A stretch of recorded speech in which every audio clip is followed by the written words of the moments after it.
Is January 6th, a date that used to mean very little to most people outside of big political or constitutional nerds.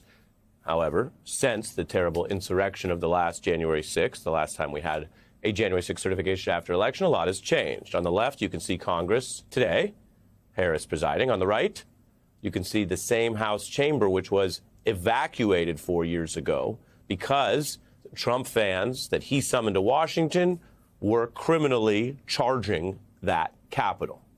They took over the Senate chamber. It was a rare physical and violent illustration of what happens when inside this country we have people willing to break the law and commit violence, even terrible forms of violence, to stop the counting, or in this case, the certifying of the counted votes. Now, Republican lawmakers have moved a lot. Senator Marco Rubio is about to join the Trump administration if he's confirmed, and as a senator, he has a good shot to be. So tonight, for the record, I want to show you what he said exactly 4 years ago on the last January 6th. Democracy is held together by people's confidence in the election and their willingness to abide by its results. And so the notion was, we need to do something, we need to fight. And several of my colleagues have adopted the idea, and I respect it, that they're going to object. Now listen, it's important to understand something. Even the people objecting in the Senate recognize that it's not going to pass. It's not going to change the outcome, but it's going to send a message. And it's going to make a point. The problem is, I think it's a terrible idea at this moment. Just hours ago, a young lady died in this Capitol. That means somebody somewhere in this country got a phone call that their daughter was dead. Daughter was going to a political rally. She is dead. Died in this Capitol, somewhere not far from where we are standing. We had police officers, the men and women that we walk by every single day that guard the doors and we say hello to, out there with riot gear, getting spit on and attacked. Today, not 10 weeks ago, just a few hours ago. And I think it's important to think about all those things on a night like tonight and everything that's happened. I think politics has made us crazy. Everybody in this country has lost their minds on politics. And we have forgotten that America is not a government. America's not a president. America's not a Congress. Let me tell you what America is. America's your family. America's your faith. America's your community. That's America. That's what our adversaries don't understand, and that's what we need to remember. That is how we're going to rebuild this country and turn the page and have a future even brighter than our past. And so that's why I feel so strongly about this, and why I hope those who disagree with me will understand. That was Senator Rubio 4 years ago to the day. He felt so strongly, turn the page, rebuild, honor the police who were so savagely attacked by those Trump fans. Today, exactly one presidential election later, that same Senator Rubio is trying to join the Trump administration, which is going even farther than what he knew that day, with Trump vowing pardons for the people who attacked the police that he then claimed to stand up for. That's Rubio. Senator Lindsey Graham has been a very loud supporter of Donald Trump when he had power. Remember, Graham was one of the loudest critics of Trump in 2015 before he got the nomination, warning about him. And he seemed to go back to that mode, at least briefly, 4 years ago today on Jan 6th.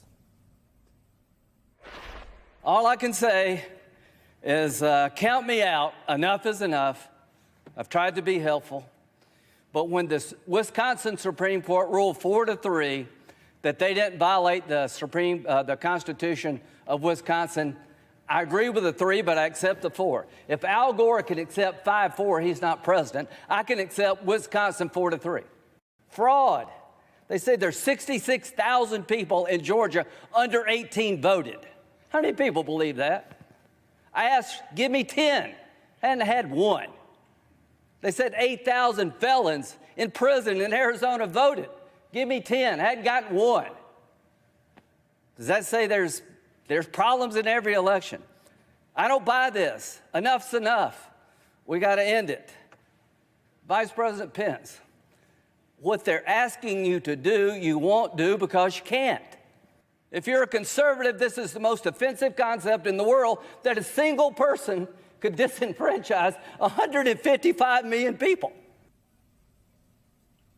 Enough is enough, he said that day. 4 years later, it's not enough. And remember, no one is demanding the politically unlikely that these people just give up forever on the leader of their party, although some, like Liz Cheney, did that.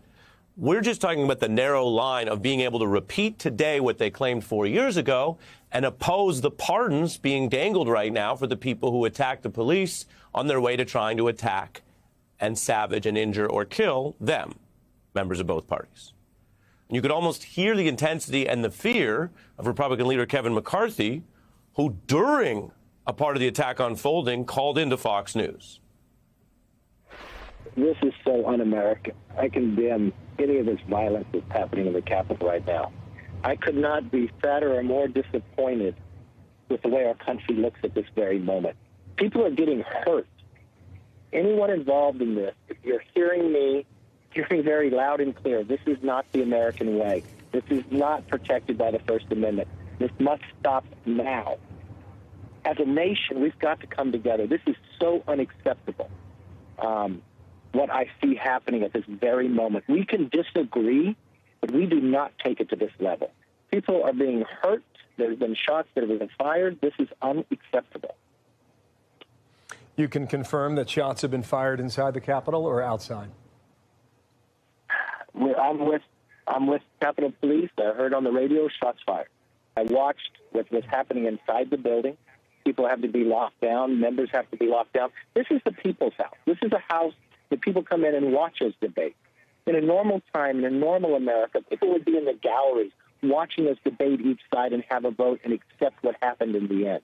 That's not what's happening today. No, that was not what was happening that day. In that phone call, you could hear a kind of rawness to Kevin McCarthy. Maybe he still had some aides around, but this was not a written speech. This hadn't gone through a bunch of people. He was just on the phone talking to Fox with reports of shots fired and not knowing what would come next. We later learned that some of the Fox officials he was speaking to, people who worked in that company through the defamation lawsuit, were also horrified, all the way up to Tucker Carlson saying this was a bad thing, because it obviously was a bad thing.